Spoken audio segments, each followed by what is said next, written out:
En la figura, este recuadro sombreado corresponde a una vista de un corte transversal de un disco que está girando alrededor de un eje que pasa por el centro del disco. Y se está observando su eje de referencia, el MO, donde tenemos entonces los ejes X, Z y Y que vendría perpendicular al plano. Entonces, en ese corte transversal, en esta vista, se han tomado dos partículas, dos puntos que pertenecen al disco, M2 y M1. Entonces, obviamente, si trazamos la cantidad de movimiento angular correspondiente a esta partícula M1 respecto a este eje de rotación, tendríamos que hacer el producto cruz de R cruz P. Pues este es R y P vendría a ser este vector, el que dice la regla, ya que está dando vuelta en esta dirección. Entonces, este punto en ese instante está saliendo la velocidad. Y por lo tanto, P, que es M por B, también tiene esta dirección de velocidad. Entonces, si ustedes hacen el producto cruz de R cruz P, R que tiene esta dirección, P que tiene la de la regla, el vector perpendicular va a ser en este plano, el de L, por eso queda en esta dirección L. Lo mismo por el otro lado, como este de aquí va a estar entrando, entonces esto es R, la velocidad en cambio va a estar entrando. Entonces, al hacer R cruz P, me podría decir, el abatimiento de R hacia P queda hacia el pulgar. Entonces, la dirección de L2 de esta partícula es para acá. Entonces, si usted hace de todas las partículas al final en la sumatoria, va a ver que las componentes que están en X se cancelan y todas las sumatorias de las componentes van a quedar a lo largo de Z. Entonces, al final de cuentas, el momento angular L total va a quedar simplemente un vector que se está dividido en el eje de rotación, en el eje de simetría. Entonces, esta es la dirección de L. Por lo tanto, cuando se tiene un sólido rígido como un disco, una esfera, un cilindro, y sabemos cómo está girando, cómo está dando las vueltas ese objeto alrededor de un eje, y si ese eje es un eje de simetría, entonces el momento angular L total de ese sólido rígido lo determina la regla de Manolete. Los dedos en la dirección que gira, en la dirección de omega, cómo gira el disco, cómo gira el sólido rígido. Y el pulgar le dice cómo está L total en la dirección del eje. Si este gira en dirección contraria, entonces L total apunta hacia abajo. Entonces esto puede estar girando así, este es L, o esto puede estar girando en sentido contrario, esto es L. ¿De acuerdo? Entonces ese valor de L, si esto es un sólido rígido, es el producto del momento de inercia alrededor de ese eje de rotación por omega, ¿no? Si usted sabe cómo es omega, multiplica omega por el momento de inercia de este, en este caso un piñón. Dice L va a ser y omega. Si está en dirección contraria, bueno, invierte el sentido, de acuerdo a la regla de la mano derecha. Entonces, ese momento de inercia solo basta con reconocer el producto del momento de inercia del objeto por la velocidad angular que tenga.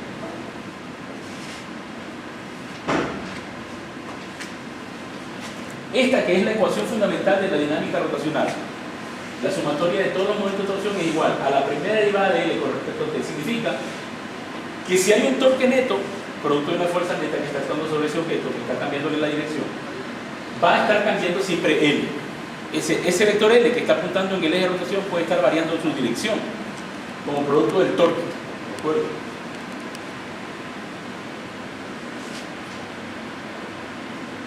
Ahora, si el cuerpo no es rígido, si no es un sólido rígido, I puede estar cambiando, ¿no? Porque cuando es un sólido rígido, I es constante, o un disco, una esfera maciza, rígida, ¿no? Pero si I es variable, o sea, el cuerpo no es rígido, L cambiará aún si omega es constante. Y la ecuación anterior seguirá siendo válida, pero ya no la que usted escribía que estaba igual ahí por ahí. O sea, cuando I es variable, ya no puedo usar esta expresión, porque I es variable. Entonces, si I es variable, tengo que remitirme a esta expresión. Que esto no importa si el objeto es un sólido rígido o no rígido. Esto siempre está midiendo el torque total que actúa sobre ese sistema, midiendo cómo cambia su momento angular. Entonces, si este es el eje de rotación de un cuerpo, ¿de acuerdo? Y está produciéndose un torque. Entonces, este vector que está aquí es el correspondiente al torque que le hace cambiar de dirección al L cada momento que transcurre en el tiempo. Y entonces está rotando. Entonces, el vector final va a ser el vector que tenga inicialmente más el producido por el cambio del torque. ¿Por qué le digo eso? Porque dado que tau es la primera derivada de L, entonces este diferencial de L es el producto del tau, del torque, por el diferencial del tiempo.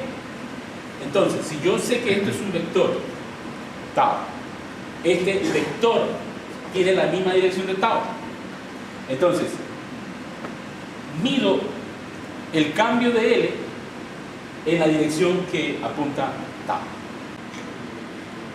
Si yo tengo, en lugar de este apoyo, tengo agarrada de la cuerda, entonces si yo sostengo aquí y no lo hago rotar al disco, se cae. Entonces, obviamente, el peso de este disco, que está concentrado en el centro de masa, entonces va a producir un torque. El torque va a ser igual a R cruz peso del disco. R cruz peso, ese es el torque.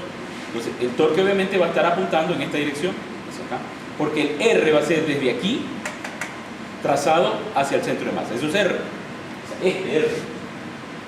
Y el peso va a producir un torque, ¿no? Torque que va a ser R cruz peso, va a estar apuntando en esta dirección. Entonces, eso ocurrirá cuando esto cae. No está rotando, ¿no? Entonces, eso cae. Cuando empieza esto a dar vueltas, ¿sí? Fíjese usted, empieza a dar vueltas. Imaginémonos que eso es lo que ocurre. Cuando no da vueltas, decía, cae producto del peso, ¿no? R cruz peso. Ese es el torque, en la dirección de Y. Entonces, lo que se va viendo en cada diferencial de tiempo, porque DL es esto, DL es esto, tau de T, lo que se va produciendo en cada diferencial de tiempo, en cada DT, es uno de estos vectores. Un cambio, otro cambio, otro cambio, en cada periodo. Entonces, al final termina observándose que no cambia de dirección, solo cambia de magnitud, el momento angular. ¿Okay? Este es el eje X y este es el eje Y. O sea, que este dispositivo se está viendo desde acá arriba, desde Z. Se lo está viendo desde Z. Entonces estamos viendo el plano X y el plano Y. Entonces L está en Y, está cambiando, ¿no? El L inicial está acá, pero el L final termina siendo otro. Ahora, cuando ese disco rueda, cuando este disco rueda, cuando está girando, está rotando, alrededor de este eje, entonces tengo, por la regla de la mano derecha, si gira en esta dirección, como lo señala aquí, en esta dirección, pone su dedo, en el sentido que rota, y el pulgar le dice cuál es L, a lo largo del eje de rotación. Eso es L, pero el L en el instante inicial que empieza a rotar. Entonces, en el momento que usted sostiene, apoya o cuelga de una cuerda, este torque, que es R cruz, tiene esta dirección. Si lo traslada aquí, tendría esta dirección. O sea, en el eje de las Y. Como Y y X son perpendiculares, entonces va a ver que entre Y y X, que son perpendiculares, este es el L inicial. Entonces, en el primer diferencial de tiempo es perpendicular, porque así apunta tau, en dirección de Y. ¿Sí lo ven? Sí, tau. Tau, apunta en dirección de Y, en el instante inicial. Entonces, después que transcurre el primer DT1, diferencial de tiempo 1, el vector L final es este. O sea, L inicial más el cambio de L. Este cambio de L se produce por esto, por la multiplicación del torque, que es R cruz peso, por el primer diferencial de tiempo. Entonces, ¿qué notamos? Que ahora ha cambiado dirección L y ahora apunta hacia acá. Por lo tanto, si este es el nuevo LF, ocurre que este eje que está aquí va a moverse, va a empezar a rotar alrededor de O. Entonces, si lo vemos desde el eje Z, este eje de rotación de ese giróscopo empieza a rotar. Entonces, va cambiando L, ¿sí ven? Porque va cambiando de L. Entonces, va al final de cuentas a precesar, o sea, a rotar. Entonces, eso de allí es lo que explica por qué este giróscopo que tengo yo aquí, cuando le doy vueltas, en la dirección que marca la figura, ¿no? Lo voy a apoyar así, tal como está ahí, ¿sí? Para que dé vuelta en esta vista de Z, en el sentido antihorario, va a estar dando vuelta. O sea, yo espero que este objeto esté dando vuelta así. ¿Sí me entienden? En el sentido antihorario, porque estoy viendo lo de acá. Entonces, esto tengo que hacerlo rotar en esta dirección.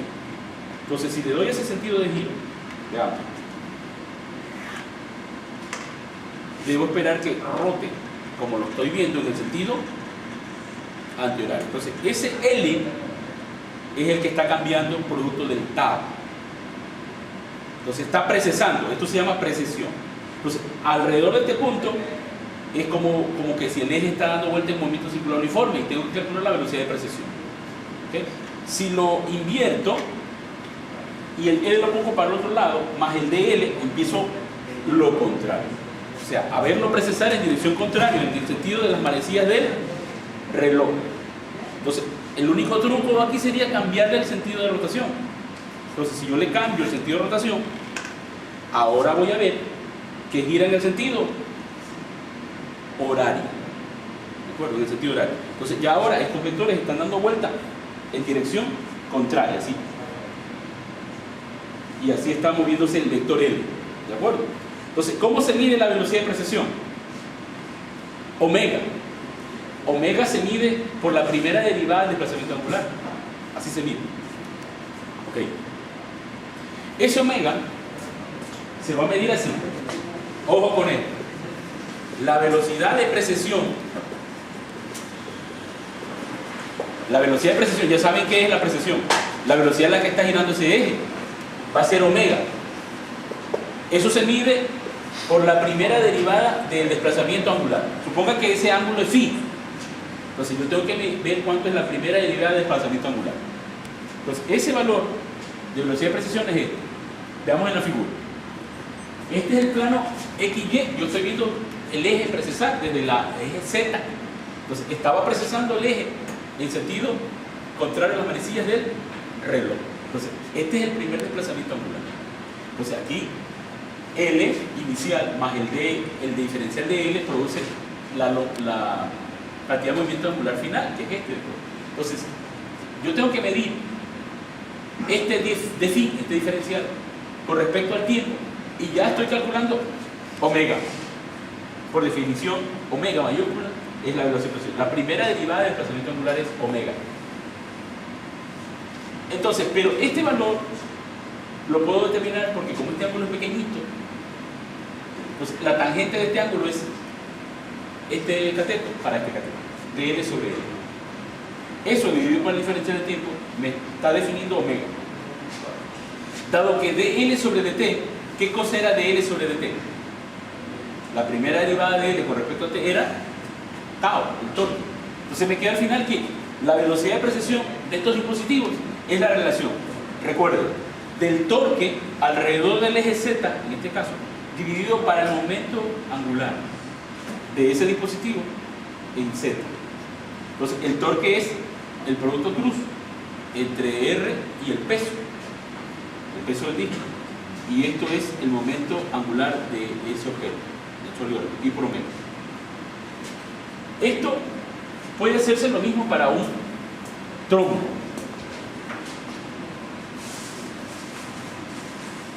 ¿Cómo precesa un trompo? Si usted ve, el trompo, cuando se lo va a hacer rotar, se lo va a hacer bailar, se dice, ¿no? Voy a tratar de que caiga así. Si esto está en una superficie rígida, ¿verdad? Ahí, ¿qué va a ocurrir si esto no rota? Va a caer. De estar así se va a caer. Entonces, para evitar que esto caiga, entonces le doy vuelta al trompo alrededor de su eje de simetría, ¿de acuerdo? Análogo a lo que acabo de ver. Entonces, en virtud de que esto está girando, mientras más gire, mayor será el L. Entonces voy a tener el torque, producto del peso del trompo, concentrado en su centro de masa, con el vector R, que sería desde este punto de apoyo hacia el centro de masa. Así está direccionado R. Entonces, al tener yo el torque y el vector L, porque esto está girando. Entonces esto va a empezar a precesar, no lo va a dejar caer. Entonces vamos a comparar si aquí tengo inicialmente una velocidad de precesión mínima o máxima, comparando desde el momento que empiezo a sacar la cuerda hasta cuando termina bailando. Ustedes me van a decir si en el momento que se desenrolla la cuerda la velocidad de precesión omega es máxima o es mínima en el instante que baila. Bueno, primero tengo que tener éxito en hacerlo bailar, porque si no, no sirve lo que he hablado. Pues vamos a ver. Entonces vamos a tratar de hacerlo bailar. En ese momento la velocidad de precesión ya ahora es máxima o mínima, ahí como lo ven. Mínima aquí, porque cuando el trompo cayó así, imagínense que esto está bailando, hizo así el trompo, esa es la velocidad máxima. No es que el L está empezando a darle vuelta así. Entonces allí, cuando está casi acostado, está precesando, porque ahora ese está, esto es como si viese el problema del disco así, aquí está el apoyo, aquí tengo la cuerda agarrada, y esto empieza a ser así, como acabé de hacer el disco así. Cuando yo tenía esto, ¿no? Ponga que este es el trompo, ¿dónde está la punta del trompo? Aquí, esta es la punta del trompo. Y si el trompo es capaz de ponerse así, suponga que se pueda agarrar, se puede hacer ese truco, ¿no? Hay que tener la habilidad nada más de poner la cuerda en la punta del trompo, amarrarla. Algunos que son expertos lo hacen. Entonces ponen la punta del trompo, lo hacen bailar. ¿Y qué va a hacer el trompo cuando está agarrado con la cuerda aquí? Va a empezar a dar vueltas así, conforme yo tengo mi truco, porque si bien no puedo hacerlo bailar con el trompo, puedo hacerlo bailar con la cremallera de aquí, ¿no? Y tengo mi trompo. Entonces imagínense que aquí tengo el trompo y yo como artista lo agarro ahí con la cuerda. ¿Qué va a hacer el trompo? Ese movimiento va a hacer el trompo. Esa es la velocidad de precesión. Pero ustedes ven que cuando está en el piso, el trompo se va a poner ahí. Entonces ya deja de precesar, porque la única velocidad angular que va a tener es la del propio disco, omega minúscula. Pero yo estoy hablando del omega mayúscula, que esta es la velocidad de precesión. El omega minúscula, no confundir, es la velocidad a la que está girando. Esta es la velocidad a la que está girando el disco. En el trompo tenemos, bueno, dos figuras, ¿no? Cuando tiene inclinado, va a empezar a precesar aquí. Entonces el producto cruz entre R y el peso me da tau. Entonces cuando yo miro la velocidad de precesión, tengo que mirar cuánto cambia este diferencial de phi en el tiempo. Entonces este diferencial de phi lo voy a calcular por este triángulo como el opuesto sobre la adyacente. En este triángulo rectángulo, estos son los catetos y esta es la hipotenusa. Entonces el tangente de este ángulo es lado opuesto sobre el adyacente. Y este valor que está aquí es L por el seno de teta, por eso aparece el seno. Entonces esto, medido en el tiempo, es delta phi sobre delta t, es la velocidad de precesión. Y de ahí usted tiene, sustituyendo esto aquí, dividiendo para delta t, al final tiene que delta L sustituye por tau delta t, ¿no? ¿De dónde viene esto? Esto de aquí viene de la definición de tau. Entonces esto es delta L, esto es delta t. Entonces delta L es tau por delta t. Entonces por eso delta L es tau delta t. Eso es lo que sustituye. Delta L es tau delta t. Entonces luego simplifica delta t y tiene que tau, esto es tau, dividido para L seno de teta. Al final se cancela el seno de teta y le queda la misma respuesta que tuvimos para el giróscopo, que la velocidad de precesión omega es tau dividido para el momento angular. Y tau es mgr, ¿no? El peso del trompo, la distancia que hay de aquí del centro de masa hacia el punto de apoyo, dividido para el momento angular de este dispositivo. Acá hay otra figura, ¿no? Cuando tenemos esta vertical, decía aquí, el omega es cero, este omega es cero. Pero cuando está así, ya tiene precesión, ¿sí ven? Tiene precesión. ¿Estamos claros? Entonces cuando yo tiro el trompo y lo hago caer en esta forma, tiene una velocidad de precesión que luego va haciéndose casi pequeña hasta cuando ponga así que es cero. ¿Está claro?